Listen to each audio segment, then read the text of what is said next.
Hello and welcome back to Knick Knack Reads. So today I've decided I'm finally going to do my book talk on 3 by Kristen Simmons. So I finished this book over a month ago, not had time to do my book talk on it, so I'm filming it now. I finished 3 by Kristen Simmons, obviously, and I really loved this book. I thought it was so good, it was so well done, it really carried along the themes so great. I loved it. I did have some questions that I wanted answered in this book and feel like for the most part they got answered, and I'm quite happy with that. I do have some things I didn't like about it. The Organisation 3, I was a little disappointed with who they ended up being. It was a letdown nearly because they were kind of built up to be this really kind of cool sounding organisation. I thought they were going to be really great and progressive, and they weren't that great. They're this entire, like, they're literally a community living by themselves. I don't know, I was disappointed because it turns out that even though they're the good guys, they're still corrupted, they're still bad, they're still sacrificing their people for their own personal gains, which was the entire problem with this series. Like, that's the reason you're all in this position, you know?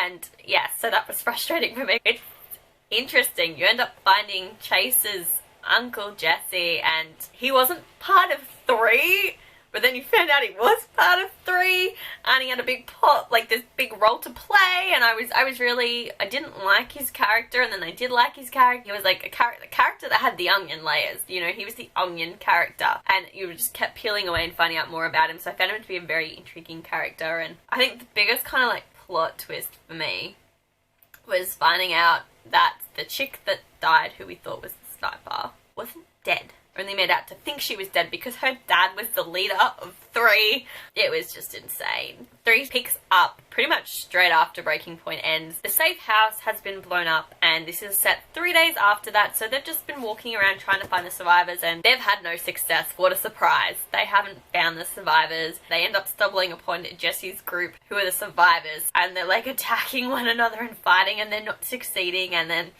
as they're in the middle of like fighting and interrogating, 3 rocks up and finds them. And like 3 are very much don't stand up and do anything.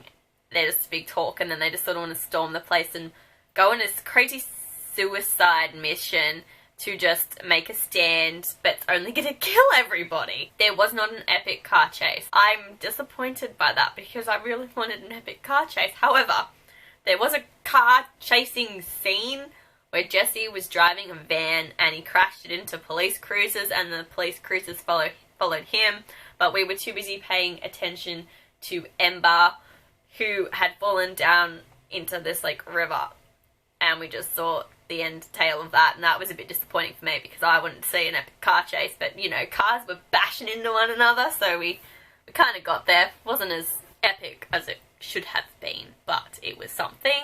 Tucker was missing for most of this book, and I was really sus on what was going to happen. I guess I did get an answer to my question on whether he's a good guy or a bad guy. He's kind of both, which kind of like blew me away. It turns out that he was the reason why all the safe houses got targeted, because he knew about it. The head Organisation 3 turned in their own people, and they sacrificed them just to save the leader's daughter, who was the sniper. Tucker's responsible for like everything, and he kind of feels bad about it, and he ends up surviving, and then at the end he gets killed. Because what happens at the end is they're kind of, the people that are resisting and they're putting up fights, the people in 3, they're getting found out, and of course Chase gets captured trying to save stupid Tucker because it was a trap. Didn't trust him from the start. They're just like bombing all the major cities to try and take out the Bureau. They end up killing the big bad guy. Then Chase is injured in the crossfire because his bombs start going off as they're in the middle of this place. He gets injured, and then I'm like, no, he's not dead. He's not dying. And so they're at this hospital after everything's gone down when someone comes up to Tucker, because Tucker feels really bad. He shows remorse. At this point I kind of went, oh, maybe Tucker isn't that bad of a character. And at this point you find out that he was the reason everything happened, so I was a bit like, yeah, I knew it. And then someone shoots him. I didn't know how to feel. I was a bit shocked when they killed Tucker, because I'm like, oh, he's survived the series, he's survived the book series, okay, I'm just gonna deal with it. And then they killed him, and I was like, what? And I'm like, no, he's gonna survive, and he ended up dying, and I was like, that was a moment that left me speechless in this series, because I did not expect him to die. I thought that he would just survive, and I'd just be like, oh god, Tucker's still here. I didn't cry, but I kind of wanted to. I kind of felt like he was a bad character, but he redeemed himself in my eyes.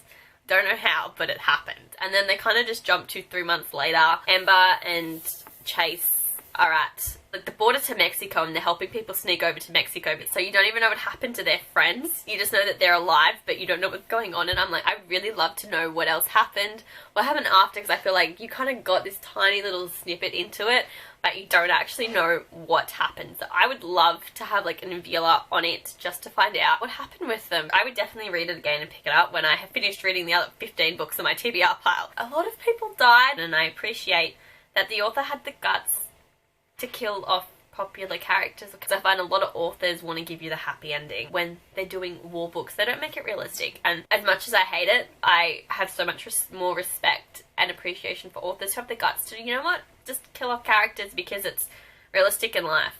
Realistic of life. If you want to read it, I highly recommend it. It's a fantastic series. I loved it. I can only rave about it. I think that's everything I want to say about 3. Let me know what you thought of it down below. Thank you so much for watching. I will see you guys in my next video. Bye.